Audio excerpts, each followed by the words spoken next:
నమస్కారం ADB news కు స్వాగతం నేను సుధీర్ ముందుగా హెడ్లైన్స్ ఎన్నికల సమయంలో ఇచ్చిన హామీలను ప్రభుత్వం వెంటనే నెరవేర్చాలి ప్రభుత్వ వైఫల్యాలను ప్రజల్లోకి తీసుకెళ్లాలని బీఆర్ఎస్ శ్రేణులకు మాజీ మంత్రి జోగురామన్న దిశానిర్దేశం హామీల అమలుపై ముఖ్యమంత్రి మాట మార్చారని మండిపాటు వార్డు కమిటీ సమావేశంలో పార్టీ నేతలకు విస్తృత సూచనలు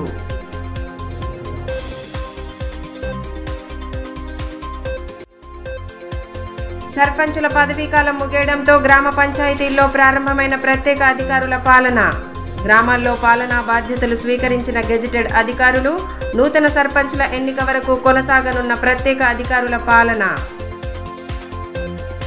ఎన్నికల సమయంలో ప్రజలకు ఇచ్చిన హామీలను ప్రభుత్వం వెంటనే అమలు చేసి ప్రజలకు సంక్షేమ పథకాల ఫలాలు అందించాలని మాజీ మంత్రి జోగురామన్న డిమాండ్ చేశారు. మహాలక్ష్మివాడలో ఏర్పాటు చేసిన బీఆర్ఎస్ వార్డు కమిటీ సమావేశంలో పాల్గొన్న ఆయన పార్టీ శ్రేణులకు పలు అంశాలపై దిశానిర్దేశం చేశారు. ప్రభుత్వ వైఫల్యాలను ప్రజల్లోకి తీసుకెళ్లి పార్లమెంటు ఎన్నికల్లో విజయమే లక్ష్యంగా కృషి చేయాలని సూచించారు. కాంగ్రెస్ పార్టీ అధినేత్రి సోనియా గాంధీ పుట్టినరోజైన డిసెంబర్ 9 నుండి ప్రజలకు ఇచ్చిన హామీలను అమలు చేస్తామని చెప్పిన ముఖ్యమంత్రి రేవంత్ రెడ్డి పార్లమెంట్ ఎన్నికల్లో గెలిస్తేనే సంక్షేమ పథకాలు అందుతాయని వ్యాఖ్యలు చేయడం ఎంతవరకు సమంజసమని మాజీ మంత్రి జోగురామన్న ప్రశ్నించారు. పట్టణంలోని మహాలక్ష్మివాడలో శుక్రవారం ఏర్పాటు చేసిన బీఆర్ఎస్ వార్డు కమిటీ సమావేశంలో ఆయన ముఖ్య అతిథిగా పాల్గొని పార్టీ శ్రేణులకు దిశానిర్దేశం చేశారు. గతంలో సీఎం రేవంత్ రెడ్డి ప్రజలకు ఇచ్చిన హామీలకు సంబంధించి వీడియోను చూయిస్తూ సోషల్ మీడియా వేదికగా ప్రభుత్వ వైఫల్యాలను పార్టీ శ్రేణులు ఎండగట్టాలన్నారు. రానున్న పార్లమెంట్ ఎన్నికలకు శ్రేణులు సన్నద్ధంగా ఉండాలని సూచించిన ఆయన ప్రజా సమస్యల పరిష్కారంపై ప్రత్యేక దృష్టి సారించాలన్నారు. సమావేశంలో మున్సిపల్ పార్టీ పట్టణ అధ్యక్షులు అలాల్ అజయ్, కౌన్సిలర్లు సంద నర్సింగ్, పందిరి భూమన్న, నాయకులు సలీం, గోలిశంకర్, దాసరి రమేష్, బొడగం మమత తదితరులు పాల్గొన్నారు. ఈ సందర్భంగా మాజీ మంత్రి జోగురామన్న మాట్లాడుతూ కాంగ్రెస్ పార్టీ ప్రజలకు మాయమాటలు చెప్పి ఓట్లు వేయించుకున్న అనంతరం తిరిగి పార్లమెంట్ అభ్యర్థులను గెలిపిస్తేనే పథకాలు వర్తిస్తాయని మాట్లాడడం సమంజసం కాదన్నారు. హామీల అమలును విస్మరించి గత ప్రభుత్వం అమలు చేసిన పథకాల ఫలాలను సైతం ప్రజలకు అందించడం లేదని ఆరోపించారు. ఇచ్చిన హామీలు నెరవేర్చేంత వరకు ప్రజల పక్షాన నిలబడి పోరాటం చేస్తామని స్పష్టం చేశారు. పార్లమెంట్ ఎన్నికల్లో గెలిపే లక్ష్యంగా పార్టీ శ్రేణులు కృషి చేయాలని పిలుపునిచ్చారు. గత బీఆర్ఎస్ ప్రభుత్వ అమలు చేసిన అభివృద్ధి కార్యక్రమాలను వివరిస్తూ ప్రస్తుత ప్రభుత్వ వైఫల్యాలను ప్రజల్లోకి తీసుకెళ్లాలని సూచించారు. 2 లక్షల రూపాయలు రైతులు రుణమాఫీ చేస్తారు. వీడియో అందరి దగ్గర ఉన్నది. దయచేసి యువకులు మీరు దాన్ని ఎప్పుడు రిపీట్ చేస్తున్నారు. ఏమైనా పోయి నీ డిసెంబర్ 9 తారీఖు ఎటువాయా, నీ సోనియా గాంధీ బర్త్డే ఎటువాయా, నువ్వు చెప్పినావు కదరా పోయి పదే పదే పదే పదే కేసీఆర్ నేను 2 లక్షలు అంటే భయపడ్డాడు. 1 లక్ష రూపాయలు మాఫ్ అన్నాడు కేసీఆర్. 1 లక్ష కట్టేసుకోండి మాఫ్ అయిపోతుంది. ఇష్టం వచ్చిన ఇష్టం ఉన్న బ్యాంకులో 2 లక్షలు తీసుకోండి. నేను కుర్చీలో కూర్చుంటే సోనియా గాంధీ పుట్టినరోజు కానుకగా 2 లక్షలు మాఫీ చేస్తాను. నువ్వు చెప్పిందే మేము అడుగుతున్నాం. సర్పంచుల పదవీకాలం ముగిసిన నేపథ్యంలో గ్రామ పంచాయతీలలో ప్రత్యేక అధికారుల పాలన ప్రారంభమైంది. 2-3 గ్రామ పంచాయతీలకు కలిపి ఒక గెజిటెడ్ అధికారిని ప్రత్యేక అధికారిగా నియమించగా శుక్రవారం వారు బాధ్యతల్ని స్వీకరించారు. ఇక నుండి నూతన సర్పంచులు బాధ్యతలు చేపట్టే వరకు గ్రామంలో ప్రత్యేక అధికారుల పాలనే కొనసాగనుంది.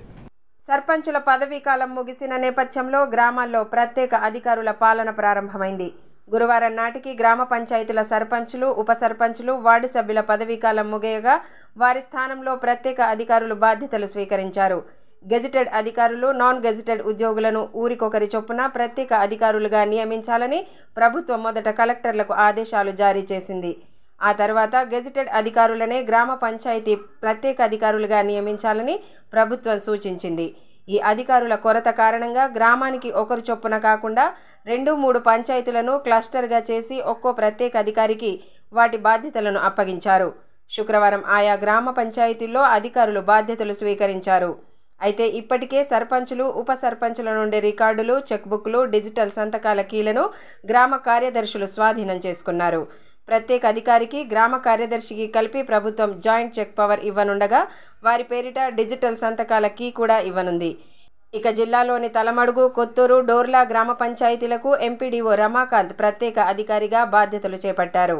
ఈ సందర్భంగా ఆయనను సిబ్బంది మర్యాదపూర్వకంగా కలిసి అభినందనలు తెలియజేశారు. కార్యక్రమంలో పశు వైద్యులు దూద్రామ్ రాథోడ్, పంచాయతీరాజ్ ఇంజనీర్ మజర్ తదితరులు పాల్గొన్నారు. నిన్నటి వరకు గ్రామ పంచాయతీ సర్పంచ్ల పాలన ముగిసిన సందర్భంలో జిల్లా కలెక్టర్ గారు అన్ని గ్రామ పంచాయతీలకు ప్రత్యేక అధికారులను నియమించడం జరిగింది. దానిలో భాగంగా ఎంపీడీఓగా నాకు లోకల్ తలమడుగు మరియు కొత్తూరు, దోల్రి గ్రామ పంచాయతీలు ఇవ్వడం జరిగింది.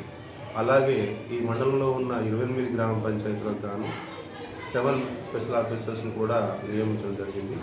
దాంట్లో తహసీల్దార్కి కొన్ని, తర్వాత మండల్ అగ్రికల్చర్ ఆఫీసర్కి, తర్వాత వెటర్నరీ డాక్టర్ గారికి, తర్వాత మండల్ పంచాయత్ ఇంజనీర్ గారికి, తర్వాత మండల్ పంచాయత్ ఆఫీసర్ గారికి, తర్వాత ఆర్డబ్ల్యూఎస్ అధికారులకు మరియు మండల సూపరింటెండెంట్ గారికి కూడా గ్రామ పంచాయతీలు ఇవ్వడం జరిగింది. దానిలో భాగంగా నిన్న ఆఫ్టర్నూన్లోనే అందరూ చార్జ్ తీసుకోవడం జరిగింది. అటు తాంసీ మండలంలోని పొన్నారి, హస్నాపూర్, వడ్డాడి గ్రామ పంచాయతీల బాధ్యతలను ఎంపీఓ స్వప్నశీల స్వీకరించారు. పాలోది, జామిడిల ప్రత్యేక అధికారిగా ఏవో రవీందర్ పాలనా బాధ్యతలు చేపట్టారు. వీరిని పలువురు అధికారులు, సిబ్బంది మర్యాదపూర్వకంగా కలిసి శాలువా, పుష్పగుచ్చాలతో సత్కరించారు. జాతీయ స్థాయి షూటింగ్ బాల్ పోటీల్లో ఆదిలాబాద్ జిల్లాకు చెందిన పలువురు క్రీడాకారులు సత్తా చాటారు. జాతీయ స్థాయి సబ్ జూనియర్ విభాగంలో తెలంగాణ జట్టు ప్రథమ స్థానంలో నిలవగా అందులో పలువురు జిల్లా క్రీడాకారులు ఉత్తమ ప్రతిభ కనబర్చి పతకాలను సాధించారు. సదరు క్రీడాకారులను షూటింగ్ బాల్ సంఘం అధ్యక్షులు సాయిని రవికుమార్ ప్రత్యేకంగా అభినందించారు. ఆంధ్రప్రదేశ్లోని చీరాలలో జరిగిన జాతీయ స్థాయి షూటింగ్ బాల్ పోటీల్లో జిల్లా క్రీడాకారులు సత్తా చాటారు. జాతీయ స్థాయి సబ్ జూనియర్ విభాగంలో తెలంగాణ జట్టు ప్రథమ స్థానం సాధించగా జిల్లాకు చెందిన పలువురు క్రీడాకారులు పతకాలతో మెరిశారు. ఈ మేరకు తెలంగాణ షూటింగ్ బాల్ సంఘం అధ్యక్షులు సాయిని రవికుమార్, కోశాధికారి హరిచరణ్లు సదరు క్రీడాకారులను అభినందనలు తెలియజేశారు. జిల్లాకు చెందిన విజయ్, వంశీ బంగారు పతకాలు సాధించగా జూనియర్ బాలుర భాగంలో సెహ్వాగ్, గణేష్, మున్నా, మధుకర్లు వెండి పతకాలు సాధించినట్లు సంఘం అధ్యక్షులు సాయిని రవికుమార్ పేర్కొన్నారు. అదేవిధంగా బాలికల సబ్ జూనియర్ విభాగంలో తెలంగాణ జట్టు తృతీయ స్థానం సాధించిందని, ఇందులో జిల్లాకు చెందిన సింధుజ, వైష్ణవి, సహిస్తా, అక్షయ, రక్షితలు పతకాలు సాధించారని వెల్లడించారు. క్రీడాకారులు మరింత ఉన్నతంగా ఎదిగేలా వారికి పూర్తి ప్రోత్సాహం అందిస్తూ అండగా నిలుస్తామని భరోసా కల్పించారు. పోటీల్లో ఉత్తమ ప్రతిభ కనబరిచి సత్తా చాటిన జిల్లా క్రీడాకారులను డిఈఓ ప్రణీత, డివైఎస్ఓ వెంకటేశ్వర్లు, జిల్లా ఒలింపిక్ సంఘం అధ్యక్షులు బాలూరు గోవర్ధన్ రెడ్డి, కోశాధికారి పార్థసారథి, జిల్లా టేబుల్ టెన్నిస్ సంఘం అధ్యక్షులు రాష్ట్రపాల్ తదితరులు అభినందించారు. పట్టణంలోని భవితా కేంద్రంలో వినికిడి లోపం ఉన్న చిన్నారుల కోసం హియర్ న్యూ ఎన్జిఓ సంస్థ ఆధ్వర్యంలో ఉచిత శిబిరాన్ని ఏర్పాటు చేశారు. ఈ సందర్భంగా విద్యార్థులకు సంస్థ ప్రతినిధులు పలు పరీక్షలు జరిపారు. శనివారం ఉట్నూరులోనూ ఈ శిబిరాన్ని నిర్వహించనున్న నేపథ్యంలో బాధితులు సద్వినియోగం చేసుకోవాలని సూచించారు. వినికిడి లోపం కలిగిన చిన్నారుల కోసం పట్టణంలోని భవితా కేంద్రంలో ఉచిత వైద్య శిబిరాన్ని ఏర్పాటు చేశారు. హియర్ న్యూ అనే ఎన్జిఓ సంస్థ ఆధ్వర్యంలో క్యాంపు నిర్వహించగా సంస్థ సభ్యులు వినికిడి లోపం ఉన్న చిన్నారులకు పలు పరీక్షలు జరిపి వారి వివరాలను నమోదు చేసుకున్నారు. శిబిరంలో దాదాపు 70 మంది పాల్గొన్నారు. క్యాంపు నిర్వహణను సెక్టోరియల్ అధికారి సుజాత్ ఖాన్ పర్యవేక్షించారు. కార్యక్రమంలో సంస్థ సభ్యులు సాహిల్, కుల్దీప్ తదితరులు పాల్గొన్నారు.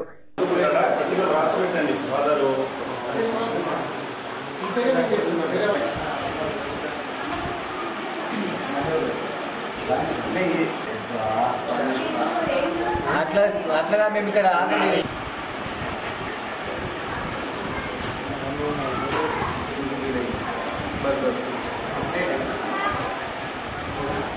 ఈ సందర్భంగా సెక్టోరియల్ అధికారి సుజాత్ ఖాన్ మాట్లాడుతూ వినికిడి లోపం కలిగిన చిన్నారులను శిబిరంలో గుర్తిస్తారని, ఎంపిక చేసిన వారికి సిఎస్ఆర్ ఫండ్ కింద అధునూతన పరికరాలు అందిస్తారని తెలిపారు. ఉట్నూరులో శనివారం క్యాంపు నిర్వహించనున్నట్లు వివరించారు. ఈ అవకాశాన్ని బాధితులు సద్వినియోగం చేసుకోవాలని సూచించారు. ఎన్జిఓ అనే సంస్థ డైరెక్టర్ మన గౌరవ విద్యాశాఖ డైరెక్టర్ గారి యొక్క ఆదేశానుసారము ప్రతి జిల్లాలో వినికిడి లోపం ఉన్నటువంటి పిల్లలకు ఉచిత క్యాంపు నిర్వహించి వాళ్ళకు కావాల్సినటువంటి పరికరాలను గుర్తించి సిఎస్ఆర్ పథకం కింద అంటే కార్పొరేట్ సోషల్ రెస్పాన్సిబిలిటీ పథకం కింద వాళ్ళకు దాదాపు 10 నుంచి 15 విలువైనటువంటి వినికిడి యంత్రాలను వాళ్ళు గుర్తించి ఒక నెల తర్వాత వాళ్ళు సప్లై చేయడం జరుగుతుంది. ఈ కార్యక్రమాన్ని మన ఆదిలాబాద్ జిల్లాలో ఎక్కువ పిల్లలు ఉండడం వల్ల ఆదిలాబాద్ భవితా కేంద్రంలో ఇవాళ రోజు అండ్ రేపు వచ్చేసి ఏహెచ్ఎస్ వికాసం స్కూల్లో రేపటి రోజులో 2 రోజులు నిర్వహించడం జరుగుతుంది. ఇవాళ దాదాపు 70 మందిని గుర్తించినాము. కాకపోతే దీని యొక్క రెస్పాన్స్ చాలా ఎక్కువ వచ్చింది. చాలా ఎక్కువ మంది ఇక్కడ పాల్గొనడం జరుగుతుంది. ఈ కార్యక్రమాన్ని ఈ ఎన్జిఓ వాళ్ళు విజయవంతంగా పూర్తి చేస్తున్నందుకు ఆదిలాబాద్ జిల్లా విద్యాశాఖ తరఫున వాళ్ళకి ధన్యవాదాలు తెలుపుతున్నాం. రమాబాయి అంబేద్కర్ 126వ జయంతి వేడుకలను జయప్రదం చేయాలని మాజీ మంత్రి జోగురామన్న పిలుపునిచ్చారు. రమాబాయి అంబేద్కర్ మహిళా మండలి సభ్యులతో కలిసి శుక్రవారం కార్యక్రమ వాల్ పోస్టర్లను ఆవిష్కరించారు. పట్టణంలోని కైలాష్ నగర్ అశోక్ బుద్ధ విహార్లో నిర్వహించనున్న రమాబాయి అంబేద్కర్ 126వ జయంతి వేడుకలను విజయవంతం చేయాలని మాజీ మంత్రి జోగురామన్న పిలుపునిచ్చారు. శుక్రవారం రమాబాయి అంబేద్కర్ మహిళా మండలి సభ్యులతో కలిసి కార్యక్రమ వాల్ పోస్టర్లను ఆయన ఆవిష్కరించారు. అనంతరం నిర్వాహకులు ఆయనకు స్వాగతం పలికారు. కార్యక్రమంలో మహిళా మండలి జిల్లా అధ్యక్షురాలు శోభాబాయి తుల్జాపురే, బేబీబాయి కానిందే, అరుణ, సులోచన తదితరులు పాల్గొన్నారు. ఈ సందర్భంగా మాజీ మంత్రి జోగురామన్న మాట్లాడుతూ ఈ నెల 7వ తేదీన అశోక్ బుద్ధ విహార్లో రమాబాయి అంబేద్కర్ జయంతి కార్యక్రమాన్ని ఘనంగా నిర్వహించనున్నట్లు తెలిపారు.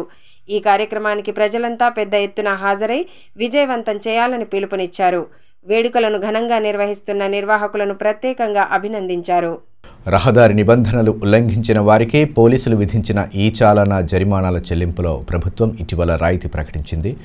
రాయితీతో జరిమానా చెల్లించే గడువును ఫిబ్రవరి 15 తేదీ వరకు పొడిగించడంతో ఈ అవకాశాన్ని వాహనదారులు వినియోగించుకోవాలని పోలీసులు సూచిస్తున్నారు. రహదారి నిబంధనలను పాటించని వాహనదారులకు పోలీసులు విధించిన ఈ చాలానా జరిమానాలను రాయితీ కింద చెల్లించేందుకు గడువు తేదీని పొడిగించారు. ముందుగా డిసెంబర్ 26 నుండి జనవరి 10వ తేదీ వరకు గడువు విధించగా జనవరి 31 వరకు, తిరిగి ప్రస్తుతం ఫిబ్రవరి 15వ తేదీ వరకు గడువును పెంచారు. అయితే వాహనదారులకు ప్రకటించిన రాయితీని జిల్లాలో దాదాపు 68% వాహనదారులు వినియోగించుకున్నారు. రహదారి ఉల్లంఘనలకు పాల్పడ్డ వాహనదారులపై పోలీసులు ఈ చలానా కింద జరిమానాలు విధించారు. చలాన్ల చెల్లింపుకు ఇటీవల ప్రభుత్వం రాయితీని ప్రకటించింది. వన్ టైం సెటిల్మెంట్లో భాగంగా ద్విచక్ర వాహనదారులు 20%, ఆర్టీసీ బస్సులు, తోపుడు బండ్లు 10%, 4 చక్రాల వాహనాలు, కార్లు 40%, లారీలు, భారీ వాహనాల వారు 50% చెల్లించి కేసుల నుండి ఉపశమనం పొందే అవకాశాన్ని కల్పించింది. ఈ అవకాశాన్ని జిల్లాలో జనవరి చివరి నాటికి 67.98% మంది వినియోగించుకున్నారు. జిల్లాలో మొత్తం ఈ చలాన్ పెండింగ్ కేసులు 3,36,981 ఉండగా అందులో 2,29,084 మంది రాయితీని వినియోగించుకున్నారు. తాజాగా గడువు పొడిగించడంతో వాహనదారులు ఈ అవకాశాన్ని వినియోగించుకోవాలని పోలీసులు సూచిస్తున్నారు.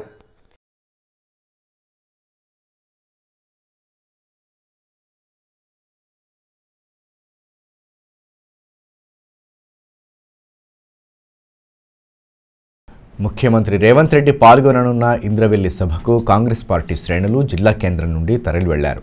స్థానిక రామ్లీలా మైదానంలో ప్రత్యేకంగా ఏర్పాటు చేసిన వాహనాలను పార్టీ అసెంబ్లీ ఇన్ఛార్జ్ కంద శ్రీనివాసరెడ్డి జెండా ఊపి ప్రారంభించారు. డీసీసీబీ చైర్మన్ అడ్డి భోజారెడ్డి, పార్టీ నాయకులు వెంకటరెడ్డి, షకీల్ తదితరులు పాల్గొన్నారు.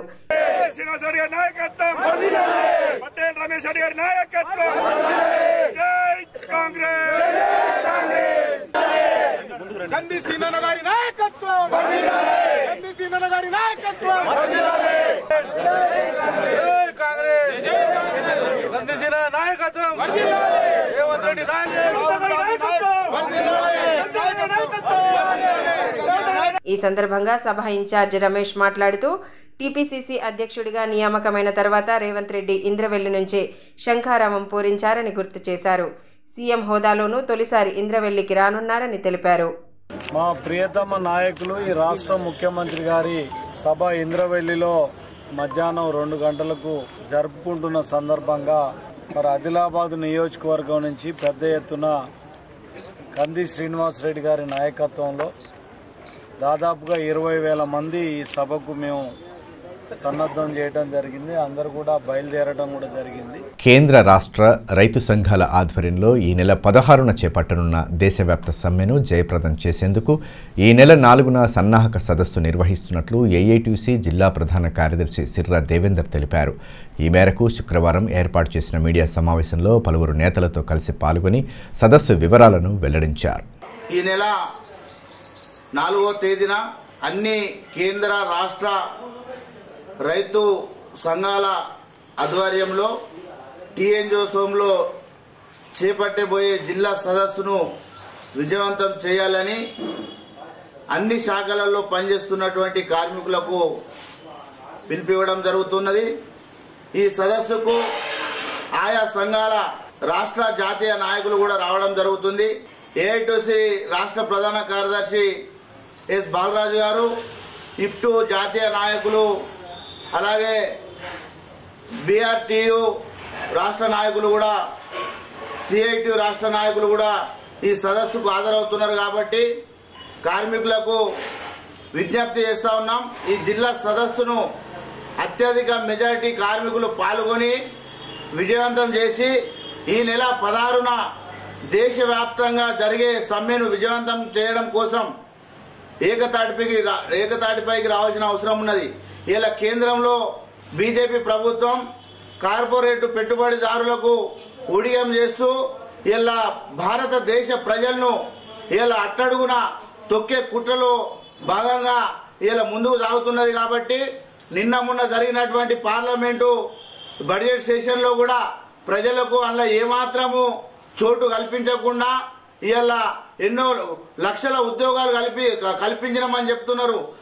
లక్షల ఉద్యోగులు కాదు, సంవత్సరంకు 2 కోట్ల ఉద్యోగాలు కల్పిస్తామని చెప్పినటువంటి నరేంద్ర మోదీ లక్షల ఉద్యోగులు దానికి ఒక కటాఫ్ చెప్పడం కూడా లేదు. లక్షల ఉద్యోగాలు కల్పించినాం, ఇలా గరీబుల్లోనూ 25 లక్షల మందికి ఇలా పైకి తీసుకొచ్చినామని మాయ మాటలు చెప్తా ఉన్నారు. ఇలా నల్ల చట్టాలు తీసుకొచ్చిళ్ళు, ఇలా 100 సంవత్సరాలు పోరాడి సాధించుకున్నటువంటి 44 చట్టాలను కుదించి ఇలా 4 కోళ్లను తీసుకొచ్చి ఇలా 10 గంటలు పెంచే కుట్రలో ఉన్నారు. ఇలా అనునిత్యము ఇలా దాన్ని కూడా ఏదైతే లేబర్ ఛార్జీలు ఉన్నాయో అవిట్లను కూడా తగ్గించే ఆలోచనలు ఉన్నారు. కాబట్టి ఈ కేంద్ర ప్రభుత్వం రానున్న పార్లమెంట్ ఎన్నికల్లో 55 కోట్ల కార్మికులు ఇలా నడుము కలిపి ఇలా ఏకతాటిపై వచ్చి కేంద్ర ప్రభుత్వం గొడవగొట్టాల్సిన అవసరం ఉన్నది. కాబట్టి వార్తలు ముగించే ముందు హెడ్లైన్స్ మరోసారి. ఎన్నికల సమయంలో ఇచ్చిన హామీలను ప్రభుత్వం వెంటనే నెరవేర్చాలి. ప్రభుత్వ వైఫల్యాలను ప్రజల్లోకి తీసుకెళ్లాలని బీఆర్ఎస్ శ్రేణులకు మాజీ మంత్రి జోగురామన్న దిశానిర్దేశం. హామీల అమలుపై ముఖ్యమంత్రి మాట మార్చారని మండిపాటు. వార్డు కమిటీ సమావేశంలో పార్టీ నేతలకు విస్తృత సూచనలు.